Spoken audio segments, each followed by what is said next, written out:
الضلالة والكفر ومن منذر حسن قاسم الإسلام نوري هبته الله تعالى وأكبر في الدارين الفضيلة الشيخ العلامة القمر الدين القرطبي رحمه الله تعالى الفضيلة الشيخ العلامة محمد إبراهيم البرياني رحمه الله تعالى الفضيلة الشيخ شيخ الهند محمد حسن الدارمي رحمه الله تعالى الفضيلة الشيخ حجة الإسلام محمد قاسم النانوي رحمه الله تعالى الفضيلة الشيخ شاه عبد القدير مسجد الدهرمي رحمه الله تعالى الشيخ شاه محمد إسحاق الدهرمي رحمه الله تعالى الشيخ شاه عبد العزيز محمد الدهرمي رحمه الله تعالى الشيخ شاه أحمد بن عبد الرحيم الدهرمي رحمه الله تعالى قال أخبرنا الشيخ أبو طالب محمد بن إبراهيم الكردي المدني رحمه الله تعالى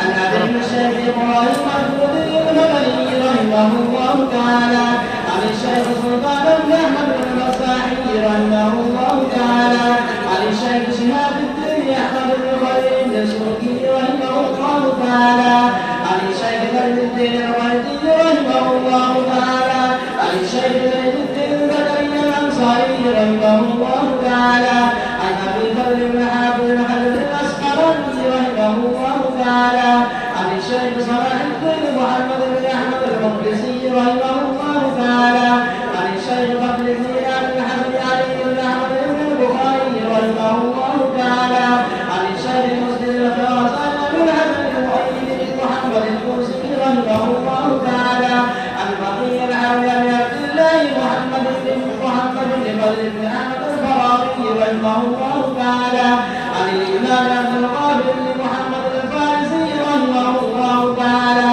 عن الشيخ أبي أحمد محمد بن عيسى الجلودي رحمه الله تعالى عن الشيخ أبي إسحاق إبراهيم بن محمد بن سفيان الجلودي رحمه الله تعالى عن مؤلف الكتاب الشيخ الإمام الهمام الحافظ الحجة الأمير المؤمنين في الحديث أبي الحسين مسلم بن الحجاج القشيري نسابور رحمه الله تعالى اللهم انفعنا وارفعنا بعلومهم وعلومكم أجمعين آمين يا رب العالمين أنه قال حدثنا محمد بن مسلم الأنسي قال حدثنا يحيى بن سعيد بن عبد الله بن سعيد وهو ابن أبي هند قال حدثني إسماعيل بن أبي الحجاج قال حكيم عن سعيد بن مرجانة عن أبي هريرة رضي الله تعالى عنه وعنهم عن النبي صلى الله عليه وسلم قال من آتق رقبة مؤمنة آتق الله بكل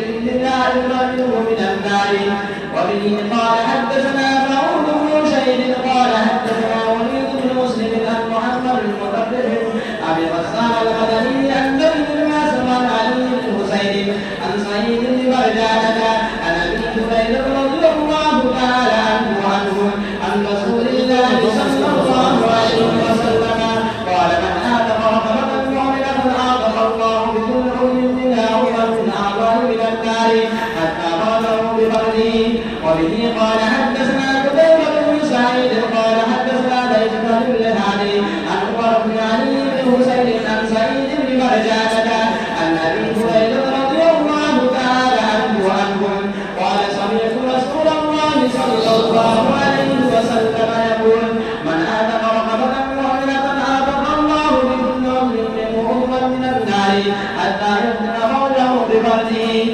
وبه قال حدثني هبيد بن مسعدة قال حدثنا بن المفضل قال حدثنا عاصم بن محمد الأمري قال حدثنا واصل بن قال حدثني سعيد بن مرجانة صاحب علي بن حسين قال سمعت أبا هريرة رضي الله تعالى عنه وعنهم يقول قال رسول الله صلى الله عليه وسلم أيما امرئ مسلم آتق الله مسلما استغفر الله بكل عذر منه عضوا منه من النار قال فانطلقت حين سمعت الحديث من أبي هريرة رضي الله تعالى عنه وعنهم فذكرت لعلي بن حسين فأبدل له قد آتاه ابن جابر عشر آلاف درهم أو ألف دينار.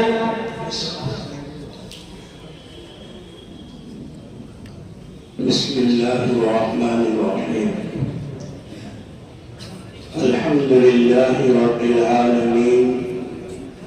والصلاة والسلام على سيد الأنبياء والمرسلين وعلى آله الطيبين الطاهرين إلى يوم الدين أما بعد اللهم إنا نحمدك ونستعينك على الدرس بسم الله الرحمن الرحيم باب فضل العتق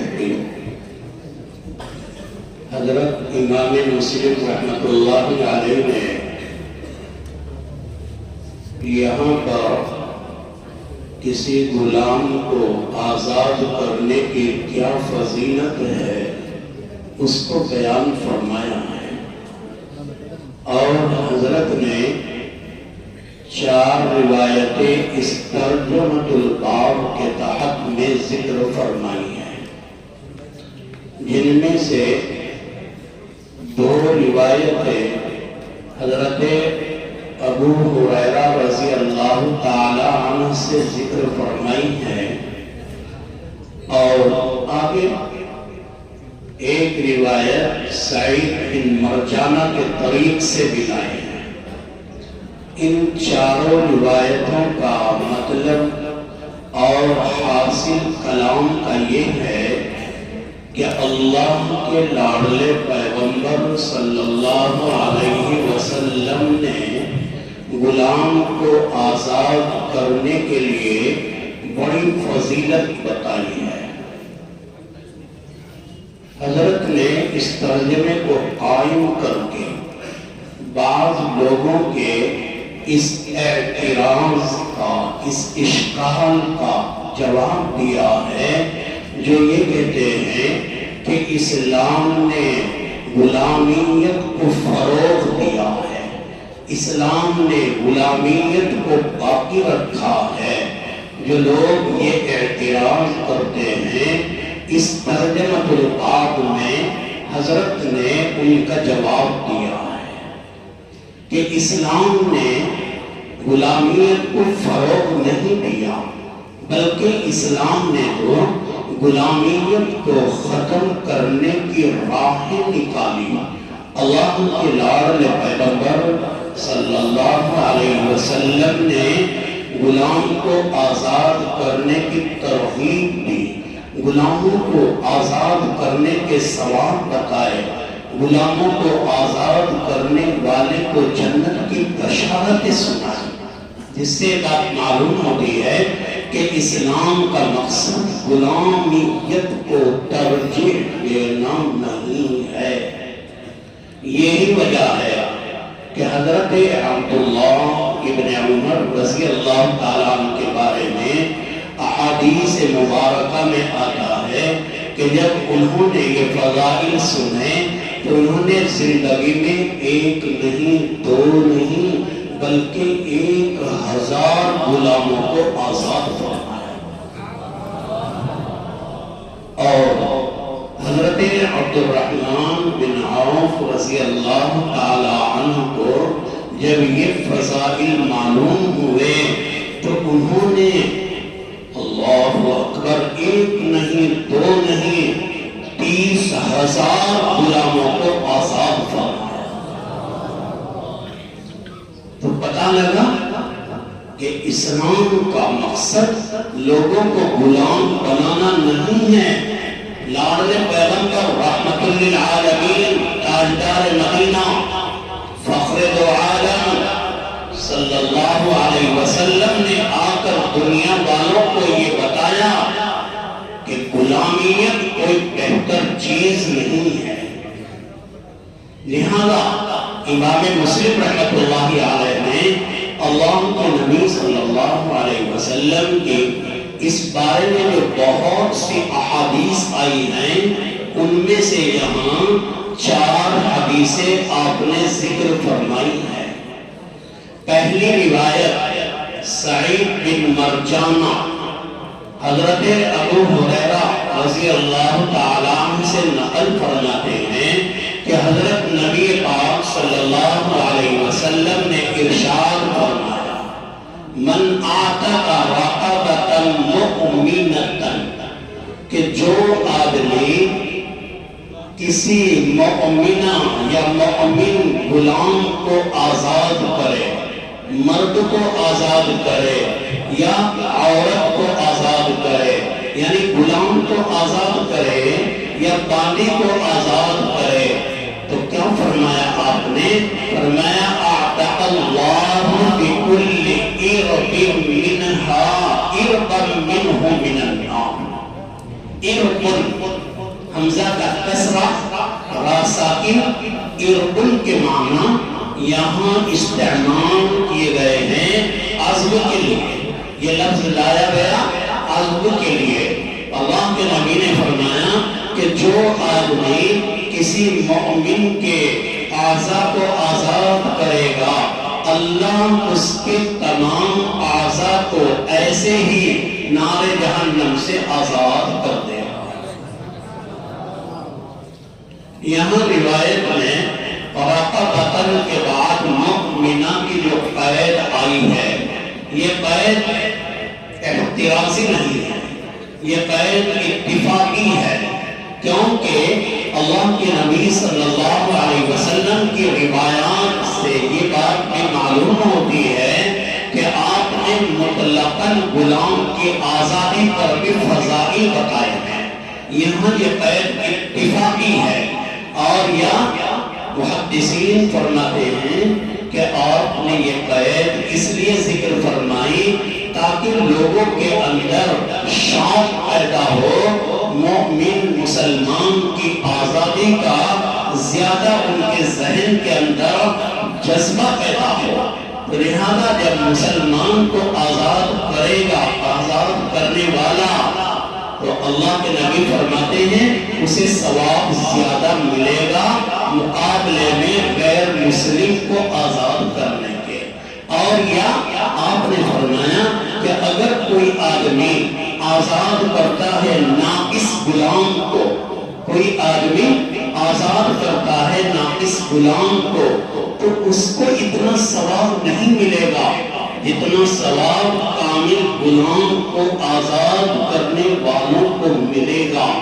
اللہ کے نبی نے اشارہ کیا کیا کہ اے لوگوں، جب غلام کو آزاد کرنا ہو، زہار کے کفارے میں یا کسی اور کفاروں میں اگر غلام کو آزاد کرنا ہو تو ایسا غلام خریدو، ایسا غلام آزاد کرو جو اپنے اعضاء کے اعتبار سے کامل و مکمل غلام ہو، اس کے ہاتھ کامل و مکمل ہو، اس کے پیر کامل و مکمل ہو، یہاں تک کہ اس کی شرمگاہیں کامل و مکمل ہو۔ کیوں؟ اس لیے کہ اللہ کے نبی نے اگلی روایت میں فرمایا کہ اللہ عزم کے بدلے عزم کو آزاد کرے گا۔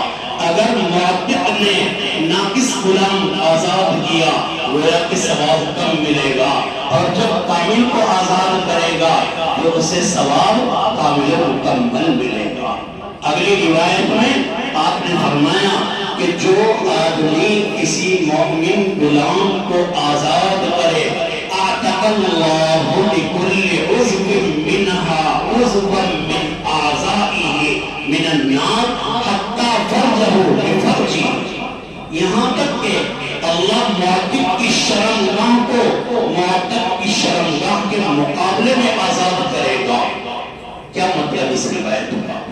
محدثین فرماتے ہیں کہ اس سے اس بات کی طرف اشارہ کیا کہ اگر معتق نے زندگی میں غلطی کر دی اور شرمگاہ کے گناہ کر لیے ہوں، اگر معتق نے غلطی کر دی اور شرمگاہ کے گناہ بھی کر لیے، شرمگاہ سے جو گناہ ہوتا ہے یعنی زنا کر لیا، بڑا گناہ ہے، بڑا بدتر گناہ ہے، اب یہ اتنا بڑا گناہ معاف کرنے کے لیے اللہ کے نبی نے فرمایا کہ اگر کوئی کامل و مکمل غلام کو آزاد کر دے گا تو ادھر اس نے اس کی شرمگاہ کو آزاد کیا، تو اس کی شرمگاہ زنا کرنے کی وجہ سے جو مستحق بن چکی تھی جہنم کی، اللہ نے اس کو جہنم سے آزاد کر دیا ہے۔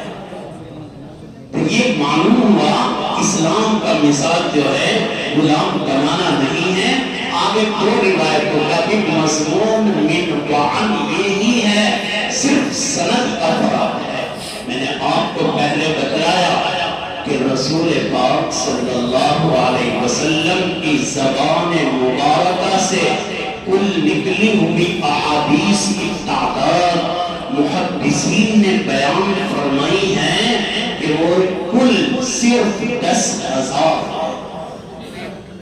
اللہ کے نبی صلی اللہ علیہ وسلم کی زبان مبارک سے نکلی ہوئی کل تعداد احادیث مبارکہ کی وہ کتنی ہیں؟ 10,000 ہیں۔ باقی آپ کو اشکال آئے گا کہ آپ نے بہت روایتیں 12,000 روایتیں مسلم شریف میں بتائی ہیں اور 9,082 روایتیں بخاری شریف میں بتائی ہیں، اور ایسے علی حضرت قیاس 30,000 روایتیں بعض محدثین فرماتے ہیں کہ مسند امام احمد ابن حنبل میں 30,000 روایتیں ہیں۔ تو پھر اس کا کیا مطلب کہ آپ صلی اللہ علیہ وسلم کی کل روایات 30,000 ہے؟ اس کا مطلب یہ ہے کہ آپ صلی اللہ علیہ وسلم کی اصل روایات 30,000 نہیں 10,000 ہیں، اور 10,000 روایتوں کو پھر روات نے الگ الگ سندوں کے ساتھ بیان فرمایا۔ تو وہ سند کے بدلنے کی وجہ سے، سند کے نیا ہونے کی وجہ سے نئی روایتیں شمار کر لی گئی ہیں۔ لہذا سند کی تعداد کو دیکھ کر، روات کے اختلاف کو دیکھ کر روایات کی تعداد، احادیث کی تعداد بہت زیادہ ہو گئی ہے۔ اب ایسے سندوں کے اختلاف کے ساتھ اللہ کے نبی کی روایات کل کتنی ہیں وہ کوئی نہیں بتا سکتا۔ کیوں؟ سند ساری جمع نہیں ہو سکتی، ساری احادیث اختلاف سند کے ساتھ میں کسی بھی کتاب کے اندر جمع نہیں ہو سکی ہے کہ کوئی ایسی کتاب ہو جس کا مصنف یہ دعویٰ کرے کہ میں نے اللہ کے نبی صلی اللہ علیہ وسلم کی تمام احادیث کو اپنی کتاب میں جمع کر دیا۔ ایسا کوئی مصنف نہیں ہے جو یہ دعویٰ کر سکے۔ بہرحال یہ 4 روایتیں ہیں جن میں غلام کو آزاد کرنے کی فضیلت بیان فرمائی گئی ہے۔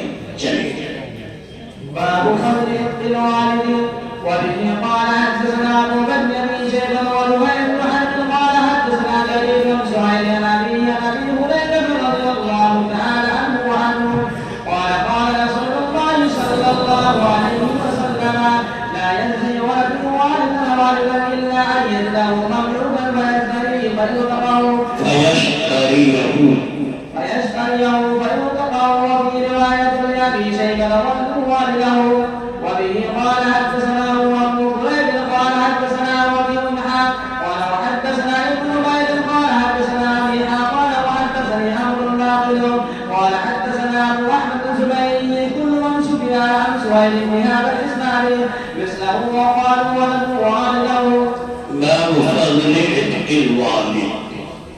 یہ باب ہے کسی لڑکے کا اپنے والد کو آزاد کرنے کی فضیلت کے بارے میں۔ مسلم شریف جلد اول کا یہ آخری باب ہے جس میں حضرت نے مسئلہ، بڑا اہم مسئلہ ذکر کیا ہے۔ کیا؟ کہ کیا کوئی لڑکا، کوئی اولاد اپنے والد کو کوئی کما حق پورا بدلہ دے سکتا ہے یا نہیں؟ فرمایا والد کا بدلہ اولاد کسی بھی شکل میں پورا نہیں کر سکتی ہے۔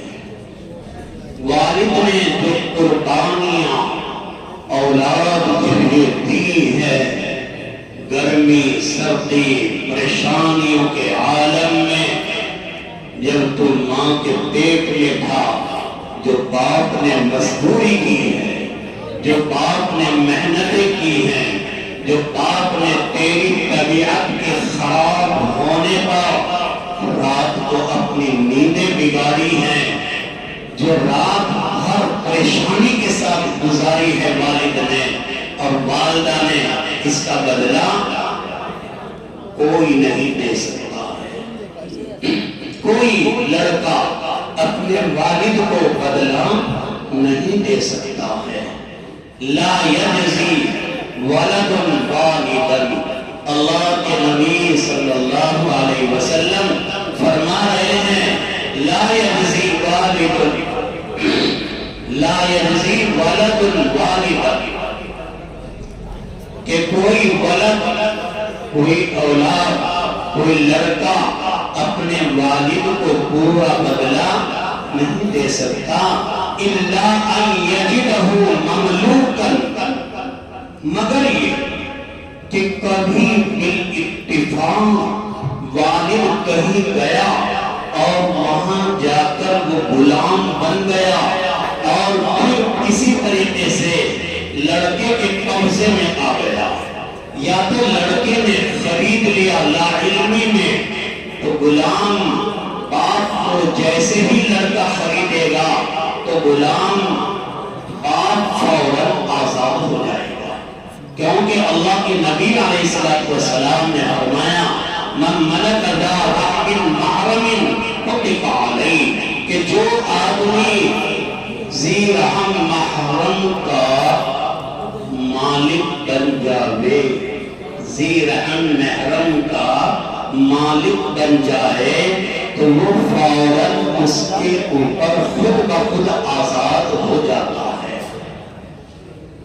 اور کبھی ایسا ہوگا کہ والد کہیں غلام بن گیا، لڑکے کو پتہ لگا لڑکے نے اپنے والد کو آزاد کرنے کے لیے خرید لیا ہے، تو سمجھ لو یہ لڑکا اپنے والد کو کچھ بدلہ اس کی خدمات کا دے سکتا ہے، باقی اور کوئی نہیں۔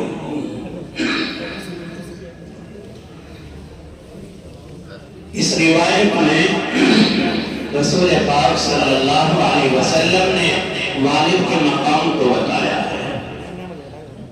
اللہ نے قرآن کریم میں چونکہ والدین کے حقوق بڑی تاکید کے ساتھ، بڑی اہمیت کے ساتھ بیان فرمائے، کہیں اللہ فرماتا ہے وَوَصَّيْنَا الْإِنسَانَ بِوَالِدَيْهِ إِحْسَانًا، کہ ہم نے انسان کو تاکیداً حکم دیا اپنے والدین کے ساتھ احسان مندی کرنے کا، احسان کے ساتھ، ہمدردی کے ساتھ زندگی گزارنے کا تاکیدی حکم دیا، اور کہیں فرمایا وَقَضَىٰ رَبُّكَ أَلَّا تَعْبُدُوا إِلَّا إِيَّاهُ وَبِالْوَالِدَيْنِ إِحْسَانًا إِمَّا يَبْلُغَنَّ عِندَكَ الْكِبَرَ أَوْ أَحَدُهُمَا أَوْ كِلَاهُمَا فَلَا تَقُل لَّهُمَا أُفٍّ وَلَا تَنْهَرْهُمَا وَقَوْلُهُمَا قَوْلًا كَرِيمًا۔ یہ فرمایا کہ اپنے ماں باپ کے ساتھ میں بڑا احترام کا معاملہ کرو، ہمدردی کا معاملہ کرو۔ اللہ فرما رہے ہیں اپنے والدین کے سامنے اونچی آواز سے نہ بولو، اور آگے اگلی آیات میں فرما رہے وَاخْفِضْ لَهُمَا جَنَاحَ الذُّلِّ، اور ان کے سامنے اپنے یہ بازو جھکا دے، اشارہ کیا کہ اپنے والدین کے سامنے اپنے کو مٹا دے۔ والدین کی عظمت کے لیے اپنے کو مٹا دے۔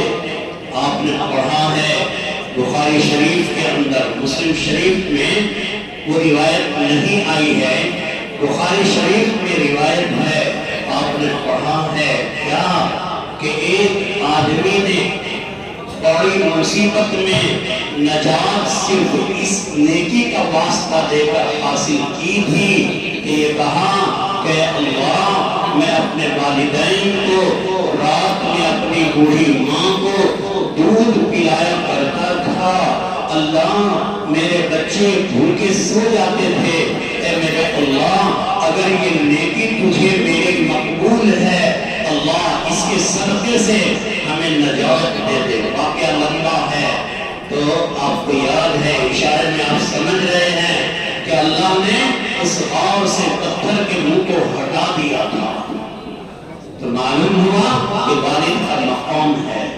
اب سوال یہ ہے کہ والد کا یہ مقام اللہ نے اتنا بڑا کیوں رکھا ہے؟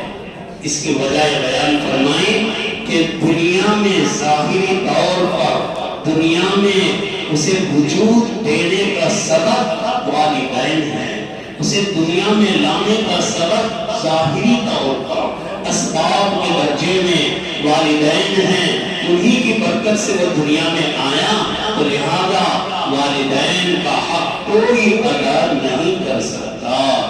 آپ دعا فرمائیں کہ اللہ مجھے آپ کو پوری امت مسلمہ کو اپنے والدین کی خدمت کی توفیق عطا فرمائے۔ اللہ اپنے والدین کو ہمیں عزت کی نظر سے دیکھنے کا شوق اور جذبہ عطا فرمائے، تاکہ ہماری دنیا بھی اچھی بنے اور ہماری آخرت بھی اچھی بن جائے۔ چلیے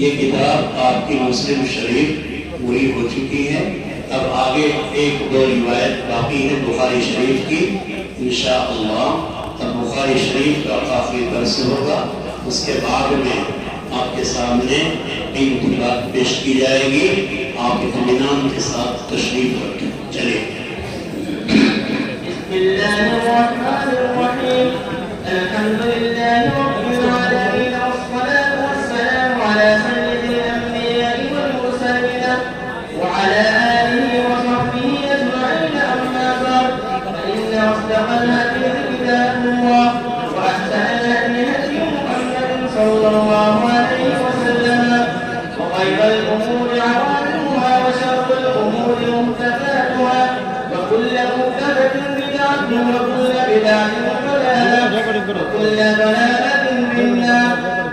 باب إسلام سلمان الفارسي رضي الله تعالى عنه، قرأنا هذا الكتاب على مدينة الشيخ العلامة الأستاذ الفقيه وشيخ الحديث محيي السنة ومحو الضلالة والكفر مفتي منتقل الحسن القاسمي شهاب البوري، حفظكم الله تعالى وأكرمكم في الدارين، عن فضيلة الشيخ العلامة ناصر الدين رابل الشهري رحمه الله تعالى، عن فضيلة الشيخ العلامة شيخ العرب والأدب شيخ الإسلام حسين أحمد المدني، عن فضيلة الشيخ شيخ الهند محمود الحسن الدوبندي، عن فضيلة الشيخين الجليلين الكريمين حجة الإسلام قاسم العلوم والخيرات محمد قاسم النانوطي، وقدوة العلماء رشيد أحمد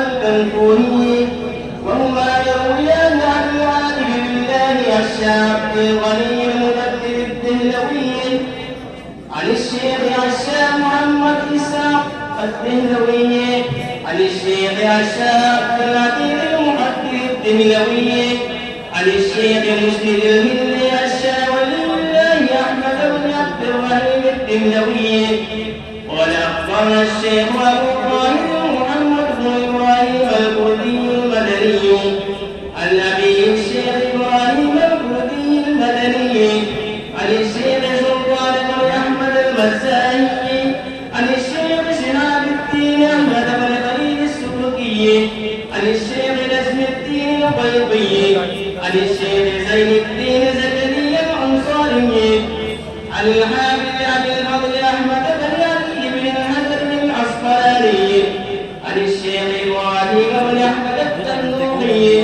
عن الشيخ أحمد بن أبي طالب رحمه الله تعالى، عن الشيخ السراج الحسين بن المبارك، عن الشيخ عبد الله عبد الأول بن السلوي، عن الشيخ عبد الرحمن بن محمد الداودي، عن الشيخ عبد الله بن أحمد السرقسي، عن الشيخ أبي عبد الله محمد بن يوسف البدوي عن الشيخ المعلم كتاب الإمام الإمام العادل المتتم المؤمنين بالحديث أبي عبد الله محمد بن إسماعيل بن إبراهيم بن المغيرة بن برجس بن اليوبي اليماني البخاري رحمه الله تعالى رحمة واسعة.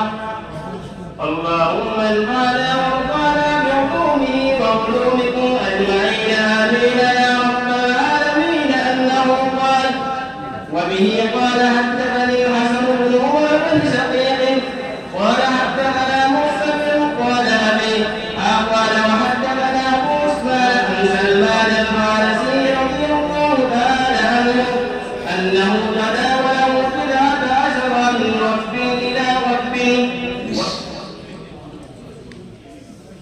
الحمد لله رب العالمين والصلاة والسلام على سيد الأنبياء والمرسلين وعلى آله الطيبين الطاهرين إلى يوم الدين. أما بعد.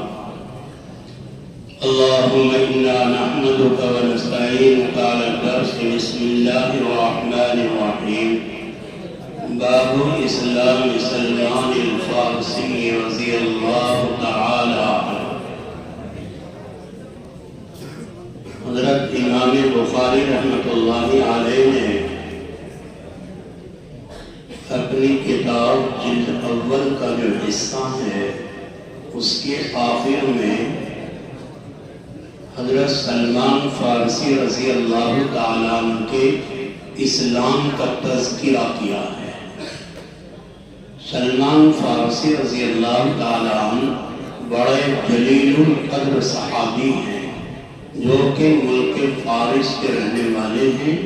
وہاں پر ایک شہر ہے رام ہرمز، وہاں ایک قصبہ ہے قصبہ چئی، وہاں کے آپ رہنے والے تھے. اللہ رب العزت نے والد کو بہت مال و دولت عطا فرمایا تھا.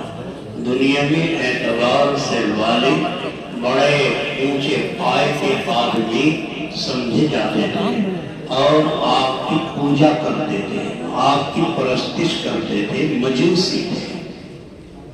اللہ رب العزت نے حضرت کے دل میں اسلام کا جذبہ پیدا کیا، دین حق کی تلاش کا جذبہ پیدا کیا، تو آپ نے ہیلے کر کے، کوششیں کر کے، تدبیریں کر کے آپ اپنے گھر سے نکل گئے. اور اس زمانے میں جو نصارہ کے اندر بڑے لوگ سمجھا جاتے تھے، جو بڑے لوگ کہے جاتے تھے، یعنی راہبانیت والے لوگ جن کو راہب کہا جاتا تھا، ان کے پاس چلے گئے، ان کی خدمت میں رہنے لگے. کچھ دن کے بعد پھر جب اس کا انتقال ہوا، پھر آگے دوسرے کے یہاں چلے گئے. لمبی تفسیر ہے. ایسے ہی آپ بہت سے راہبوں کے پاس رہتے رہے. آخر میں جس راہب کے پاس تھے، جب اس کے انتقال کا وقت قریب آیا تو پوچھا کہ میں نے اپنا گھر، اپنا ملک، اپنا خاندان، اپنا پریوار دین حق کے لیے چھوڑا ہے. آپ مجھے اب یہ بتاؤ، مجھے آپ کے بعد، آپ تو مر جانے کے قریب ہو، اب میں آپ کے بعد میں کہاں جاؤں گا؟ مجھے کہاں جانا چاہیے؟ میرے عزیز طلبہ، آپ غور سے سنو کہ اس اللہ کے بندے نے اللہ کو پانے کے لیے، اللہ کے لاڈلے پیغمبر کو پانے کے لیے کیا قربانی دی ہے، کیا جفا کشی کی ہے، کیا مصیبت اختیار کی ہے.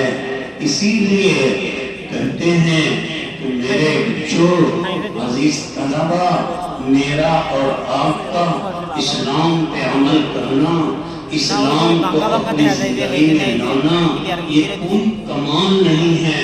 مجھے آپ کو اسلام میراثی مل گیا، خاندان کے اعتبار سے مل گیا. ایک موقع پر امام بخاری رحمۃ اللہ علیہ نے ذکر فرمایا کہ رسول محتشم نبی مکرم نیر تابہ رحمت للعالمین صلی اللہ علیہ وسلم کعبۃ اللہ کے سائے میں اپنی ایک چادر کا تکیہ بنا کر اللہ کے نبی لیٹے ہوئے تھے، آپ آرام فرما رہے تھے۔ ایک صحابی اللہ کے نبی کے پاس آئے اور آ کر سوال کیا، یہ شکوہ کیا، کیا؟ یہ کہا یا نبی اللہ بہت زیادہ حالات ہیں، بڑا ظلم ہمارے اوپر ہو رہا ہے، اے اللہ کے رسول متى نصر اللہ، اللہ کی مدد کب آئے گی؟ آپ فرماتے ہیں اللہ کی مدد آئے گی، اللہ ہمارے اوپر رحم کرے گا، ہمیں غلبہ اللہ دے گا۔ یا رسول اللہ کب آئے گی مدد؟ اللہ کے نبی لیٹے ہوئے تھے، آپ جلدی سے بیٹھے اور پیٹھ لگا کے بیٹھ گئے، آپ نے سیدھے ہو کے بیٹھے اور حضور کریم علیہ السلام نے بڑے عجیب انداز سے کیا ارشاد فرمایا؟ یہ ارشاد فرمایا کہ اے لوگوں، کیا تمہیں ان کے احوال معلوم نہیں ہیں کہ پہلے قوموں میں ایسا ہوا، اللہ کے دین کے لیے، اللہ کو پانے کے لیے، اللہ تک پہنچنے کے لیے لوگوں کے لیے زمین میں گڈھا کھودا گیا اور اسے پکڑ کے زمین میں کھڑا کر دیا گیا، اور ظالموں نے آ کے آرا چلا کے سر کے دو حصوں سے بیچ سے انہیں چیر دیا گیا، لیکن پھر بھی وہ اللہ کے دین سے پیچھے نہیں ہٹے۔ تم لوگ جلدی کر رہے ہو، صبر کرو، اللہ تمہیں ترقی عطا فرمائے گا، اللہ تمہیں کامیابی عطا فرمائے گا، لیکن اللہ کے یہاں آزمائش ہوتی ہے، اللہ دیکھتا ہے۔ بہرحال حضرت سلمان فارسی رضی اللہ تعالی عنہ نے پوچھا کہ مجھے بتاؤ کہ دین حق کہاں ملے گا؟ اللہ اکبر، اس راہب نے یہ کہا، اے سلمان، اب دین حق دنیا میں نہیں ہے، کہیں دھکے نہ کھانا، انتظار کر، انتظار کر، رک جا، انتظار کر۔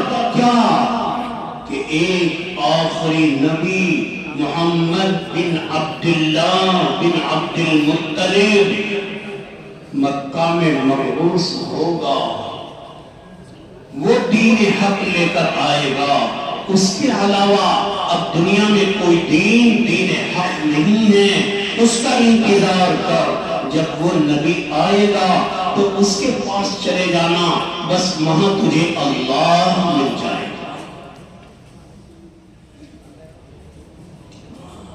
کہاوت ہے میرے بچوں، کہاوت ہے کیا کہ آگ سے جو آدمی جل جاتا ہے وہ چھوٹے سے جگنوں کو بھی دیکھ کر ڈر جاتا ہے کہ کہیں آگ تو نہیں ہے، کہیں آگ تو نہیں ہے۔ تو حضرت سلمان فارسی رضی اللہ تعالیٰ عنہ تو پریشان تھے، خود حدیث میں بیان فرما رہے کہ یکے بعد دیگرے میں 10 جگہ پہ بیچا گیا ہوں، 10 جگہ پہ مجھے غلام بنا کر لوگوں نے ظلمن بیچا۔ خیر اس راہب کو پوچھا کہ اچھا آپ مجھے کوئی نشانی بتا دو، صحیح نشانی علامت بتا دو کہ وہ آخری نبی کون ہوگا، اس میں کیا نشانیاں مجھے دیکھنی پڑیں گی۔ راہب نے کیا بتایا؟ یہ کہا کہ دیکھ، نوٹ کر لے، 3 نشانیاں بتا کے جا رہا ہوں دنیا سے، جس کے اندر یہ 3 نشانیاں ہوں گی وہی آخری نبی ہوگا، وہی خاتم النبیین ہوگا، اسی کی کتاب آخری کتاب ہوگی، اسی کا دین دین اسلام آخری دین ہوگا، اور اسی دین اختیار کر کے اللہ تک پہنچا جا سکے گا۔ کوئی آدمی اس کے علاوہ اگر دین اختیار کرے گا، وَمَن يَبْتَغِ غَيْرَ الْإِسْلَامِ دِينًا فَلَن يُقْبَلَ مِنْهُ، کہ جو آدمی دین اسلام کے علاوہ دین تلاش کرے گا، فَلَن يُقْبَلَ مِنْهُ، اس کی طرف سے دین قبول نہیں کیا جائے گا، اس کی طرف سے اس دین کا اعتراف نہیں کیا جائے گا۔ اور فرمایا ان الدین عند اللہ اسلام، کہ دین اللہ کے نزدیک صرف دین اسلام ہے، وہی دین برحق ہوگا، اور اس دین کو لے کر آخری نبی آئے گا۔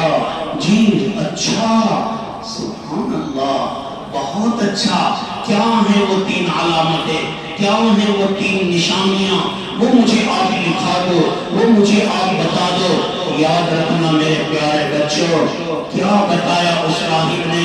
کہا ایک چیز، نمبر ایک، وہ آدمی صدقے کا مال نہیں کھائے گا،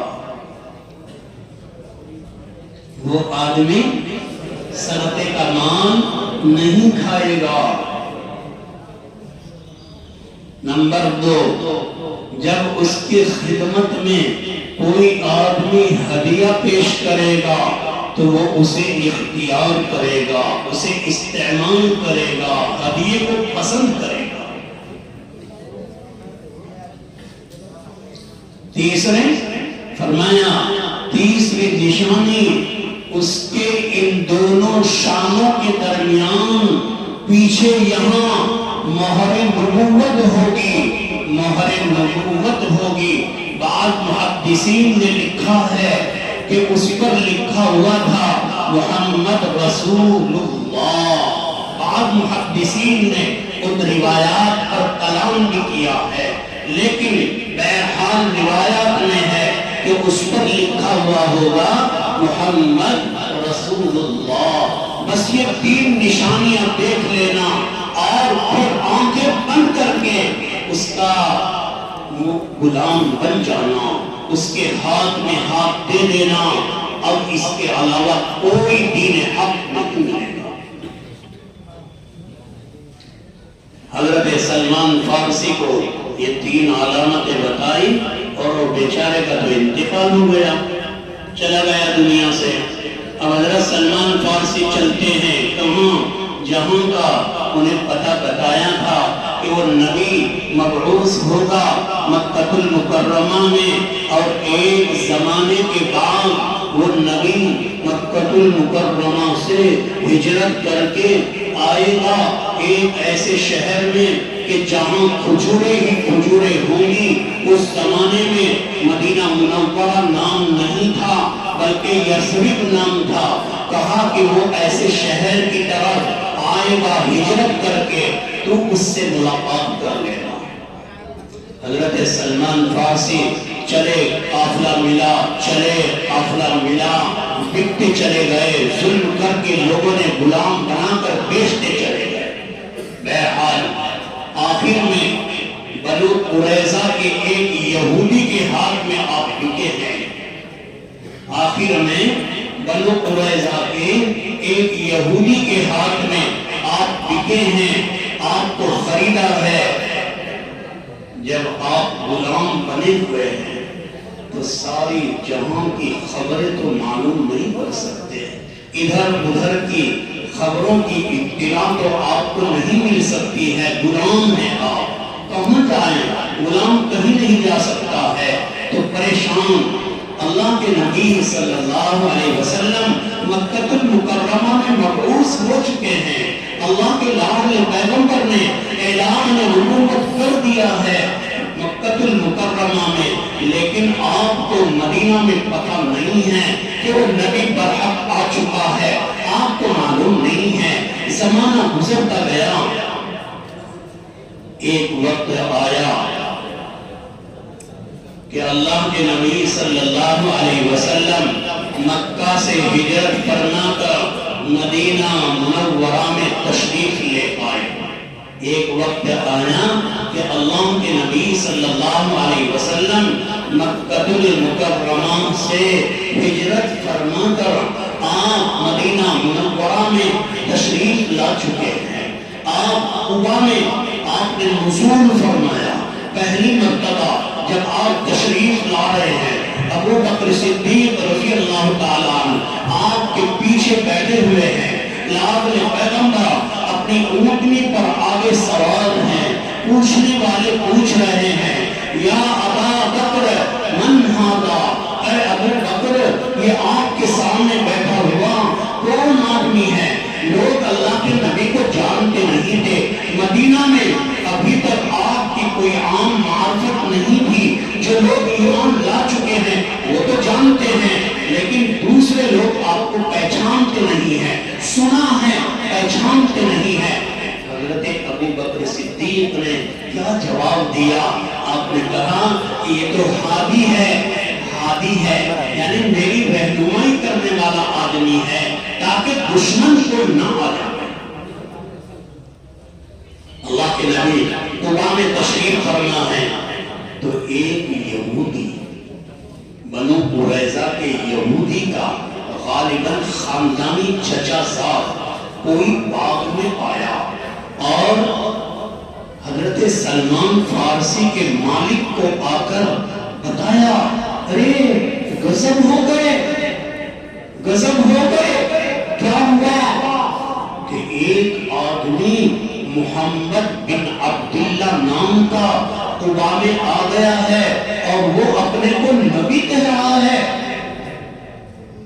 تو اس نے سنا کہ ایسا؟ ہاں۔ حضرت سلمان فارسی رضی اللہ تعالیٰ عنہ باغ میں اوپر درخت کے اوپر چڑھے ہوئے ہیں، کھجوریں توڑنے کی اپنی ڈیوٹی، اپنی مزدوری، اپنا کام کر رہے ہیں۔ جب کان میں بات پڑی تو آپ اندازہ لگائیں کہ جس ذات کو پانے کے لیے کہاں سے کہاں چلے اور غلام بنتے بناتے آج یہاں ہیں، اور کان میں آواز پڑی کہ وہ ذات قباء میں آ چکی ہے تو مچل گئے، پریشان ہو گئے۔ بعض لوگوں نے لکھا ہے کہ نیچے اترے اور پوچھا کہ کیا کہہ رہے آپ؟ تو وہ مالک ناراض ہو گیا اور آپ کو مارا کہ تو کون ہوتا ہے یہ سوال کرنے والا؟ تو غلام ہے، تو اپنا کام کر۔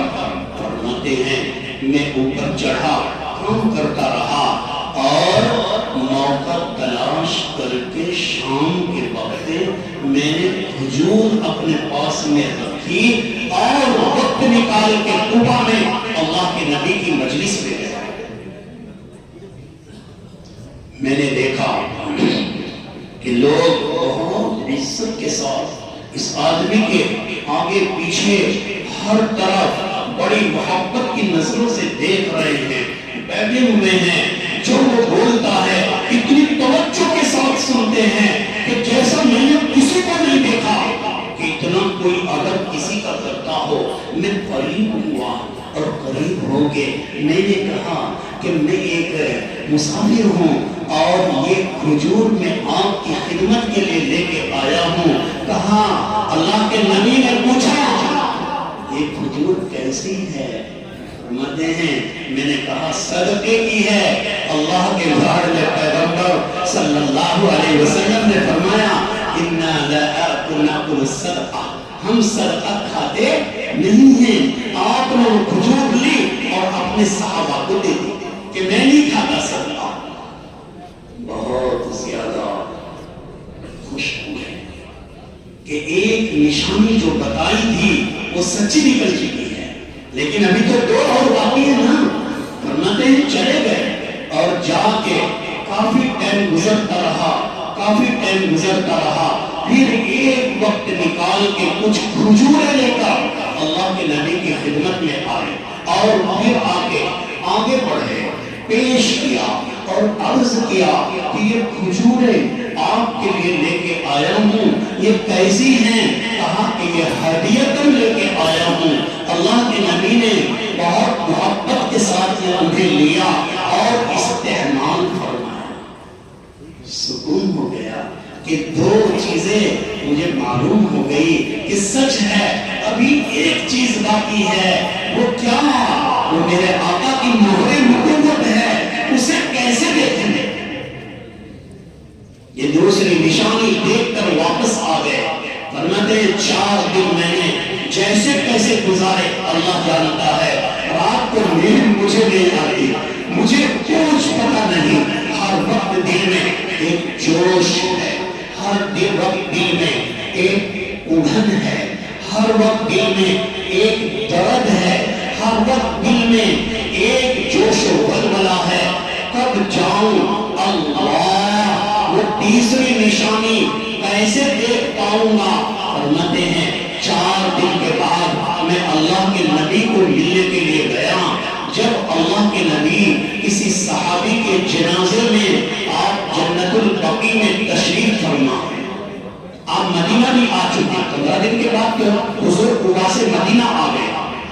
اب آپ دیکھا جنت البقیع میں اللہ کے نبی علیہ السلام کسی صحابی کے جنازے میں شریک ہیں۔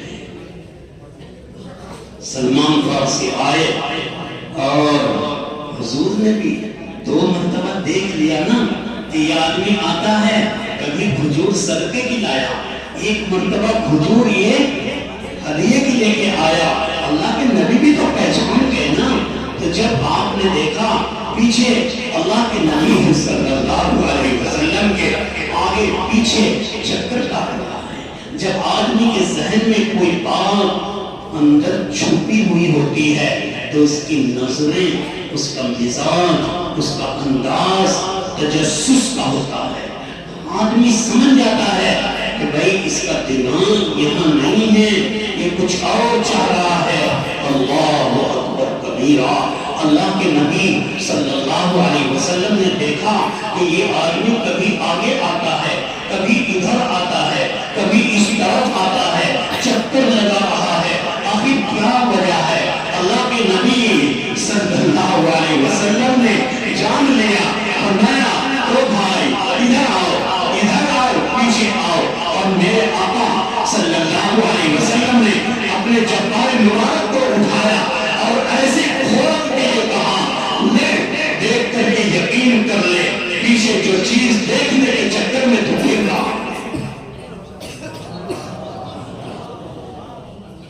فرماتے ہیں میں نے مہر نبوت کو دیکھا اور مہر نبوت کو دیکھ کر میں نے بوسہ دیا، اب تو میں یقین ہو گیا نا، اب تو پکا ہو گیا، اب تو پتھر کی لکیر کی طرح پکا پختہ ہو گیا کہ ہاں یہی وہ آخری لاڈلا پیغمبر ہے جس کے بارے میں مجھے بتایا گیا ہے۔ میں چمٹ گیا اور زار اپرار بھرویا، پیٹ بھر کے رویا، اللہ کے نبی کو پکڑ کے۔ اللہ کے نبی کہنے لگے کہ کیا ہوا سلمان، کیا ہوا؟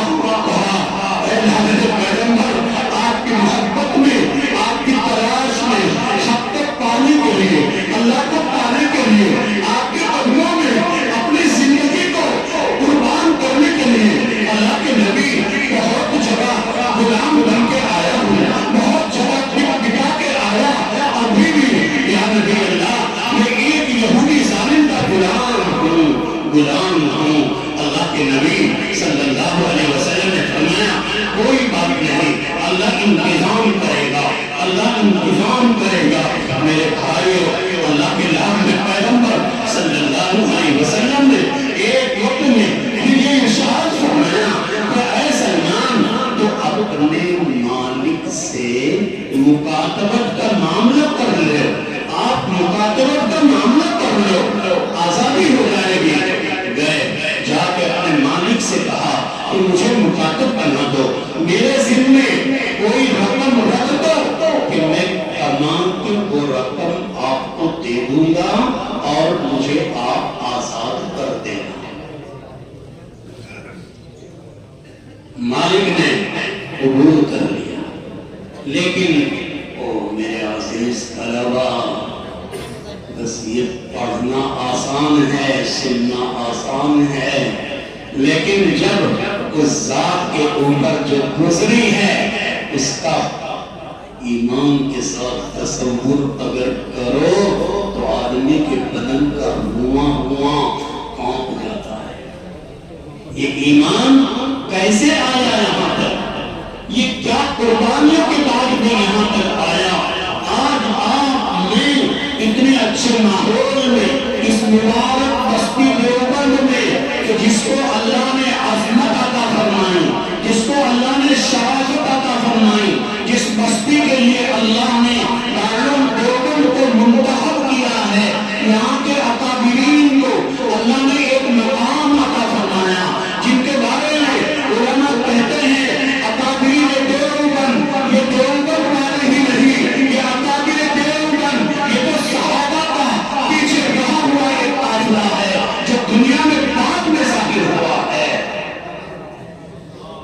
آج اس بستی میں رہتا دین کی باتیں کرنا، دین پہ چلنا، یہ ہمارا کوئی مجاہدہ اور قربانی کی بات نہیں ہے۔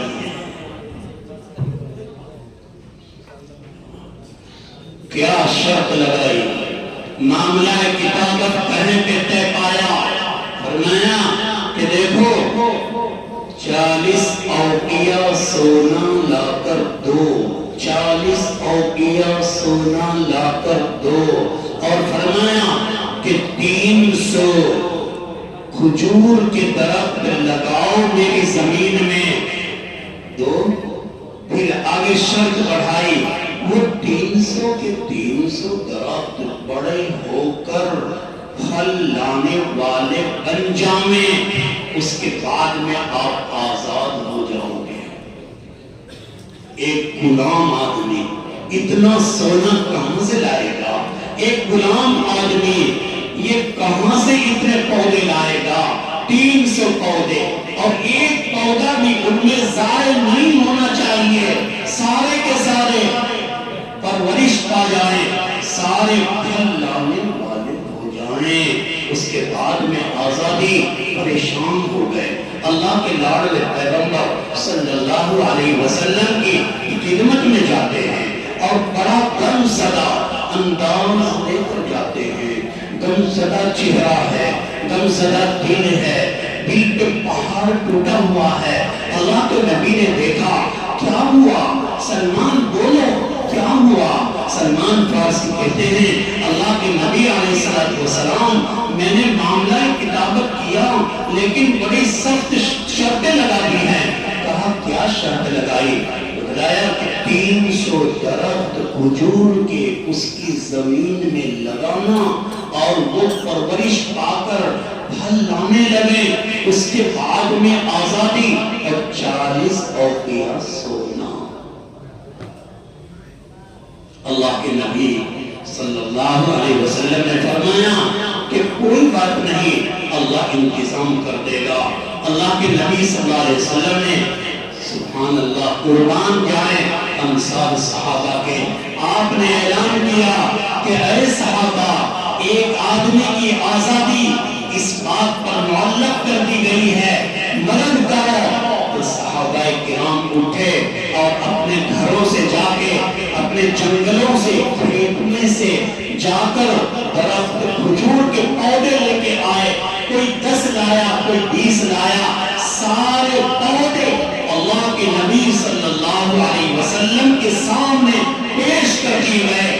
آقا نے فرمایا کوئی بات نہیں، اللہ کے نبی بنفس نفیس تشریف لے گئے اور میرے آقا نے اپنے ہاتھوں سے گڈھا کھولا اور اس میں ان درخت کے پودوں کو رکھا۔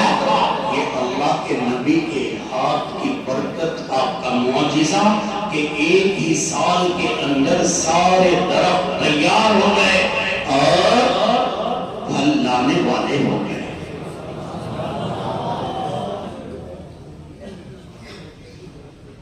دوسری شرط باقی ہے، اللہ کے لاڈلے پیغمبر نے کیا دعا فرمائی ہوگی؟ کوئی آنے والا آیا، بھیجنے والے کو میرے آقا کی دعا کے نتیجے میں اللہ نے بھیجا، اللہ کے نبی کے پاس سونا لے کر آیا۔ روایات میں آتا ہے ایک انڈے کے برابر سونے کا ڈھیلا لے کے آیا۔ اللہ کے نبی نے فرمایا، سلمان کہاں ہے؟ آ جاؤ۔ اللہ نے کام بنا دیا. سلمان فارسی آئے اور آ کے کہ سلمان یہ دوسری شرطیں آپ پوری کر لو, لو سونا لے جاؤ. سلمان نے لیا, کہا یا رسول اللہ صلی اللہ علیہ وسلم یہ تو بہت چھوٹا سا ہے, اس نے تو بہت وزن کی شرط لگا رکھی ہے. اللہ کے نبی نے فرمایا کہ جاؤ جا کے آپ اس کا وزن تو کراؤ, جاؤ آپ جا کے اس کا وزن تو کراؤ. تو جیسے ہی گئے اور جا کے وزن کرایا, میرے پیارے بچوں جب ترازو اٹھایا تو جتنی شرط لگائی تھی پورا اتنا ہی وزن پورا اترا. تو یہ سلمان فارسی ہے. جنگ بدر میں, جنگ احد میں کسی غلامیت کی وجہ سے آپ شریک نہیں ہو سکے, بعد کی جگہوں میں آپ شریک ہوئے ہیں. وہ اپنے اس پورے قصے کو یہاں مختصراً ذکر فرما رہے ہیں. کیا فرماتے ہیں؟ ان سلمان الفارسی رضی اللہ تعالی عنہ انہو تداولہ بضعۃ اشہر من رب الی رب, کہ 10 آدمیوں کے ہاتھ 10 رب یعنی مالی خریدنے والے 10 خریدنے والوں کے ہاتھ در ہاتھ میں بکتا آیا اور اس کے بعد میں اللہ کے نبی صلی اللہ علیہ وسلم کی خدمت میں آ کر ایمان لایا. چلے وبه قال حدثنا محمد بن يوسف البيكندي قال حدثنا سفيان عن عوف بن ابي عثمان قال سمعت سلمان رضي الله تعالى عنه يقول انا من رام هرمز. انا من رام ہرمز, یہ آپ اپنے شہر کا نام بتا رہے ہیں. انا من رام ہرمز, جیسے ہم کہتے ہیں سہارنپور, مظفر نگر, میرا, ایسے رام ہرمز ایک شہر ہے فارس کے اندر. آپ وہاں ایک گاؤں تھا قصبہ, دیوبند کی طرف بتایا قصبہ, اس کا نام تھا چلی, وہاں کے آپ رہنے والے ہیں, وہاں سے آئے. چلے وبه قال حدثني الحسن بن مدرك قال حدثنا يحيى بن حماد قال اخبرنا ابو عوانة عن عاصم الاحول عن ابي عثمان عن سلمان رضي الله تعالى عنه قال فترة بين عيسى ومحمد صلى الله عليه وسلم 600 سنة.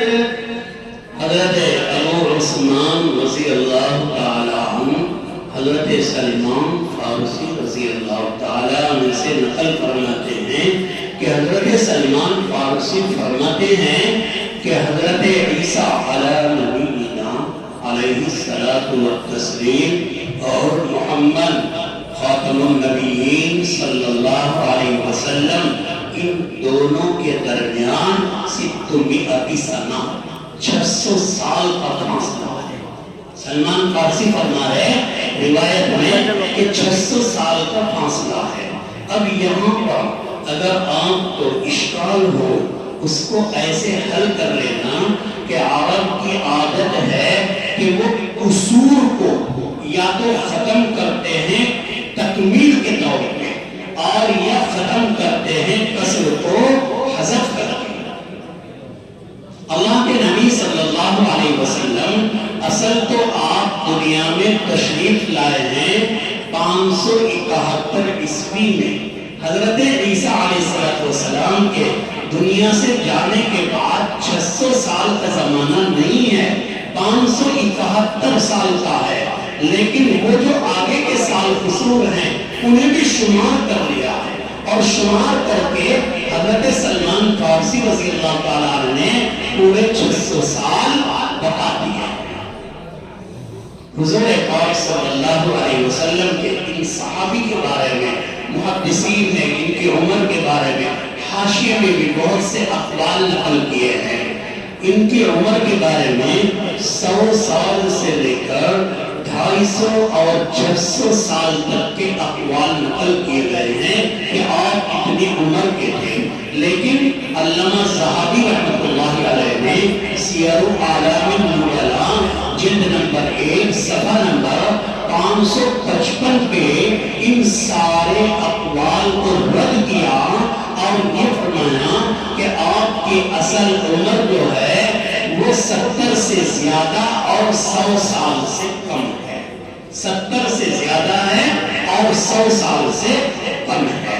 بہرحال حضرت امام بخاری علیہ الرحمہ نے اپنی کتاب کے آخر میں، جلد اول کے آخر میں یہ بات لا کر یہاں اشارہ کر دیا ہے کہ اسلام کے لیے قربانی دینی پڑے تو کوئی بات نہیں ہے. اسلام کو حاصل کرنے کے لیے اپنی جان کی، اپنے مال کی قربانی دو. اسلام حاصل کرو، ایمان حاصل کرو، جیسا کہ حضرت سلمان فارسی رضی اللہ تعالی عنہ نے قربانی دی ہے. ہم پورے مجمع کو اس سے یہ سبق لینا چاہیے کہ ہاں ہم انشاءاللہ ایمان کی سلامتی کے لیے، ایمان کے فروغ کے لیے، دینی اسلام کی اشاعت کے لیے، دینی اسلام کو پورے عالم میں چمکانے پھیلانے کے لیے جتنی بھی ہمیں قربانیاں دینی پڑیں گی انشاءاللہ ہم وہ قربانیاں دیں گے. یہ 2 کتابیں آپ کی مکمل ہو گئی.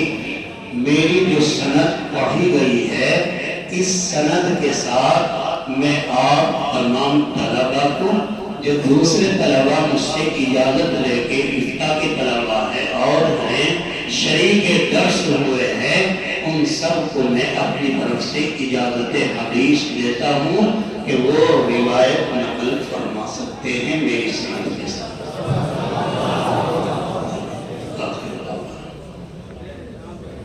ٹھیک ہے بھائی، یہ جتنی بھی پرچیاں ہیں دعا کے لیے انشاءاللہ دعا ہوگی. حضرت تھوڑی دیر ناصحانہ کلام فرمائیں گے، اس کے بعد میں آپ حضرات کے سامنے کچھ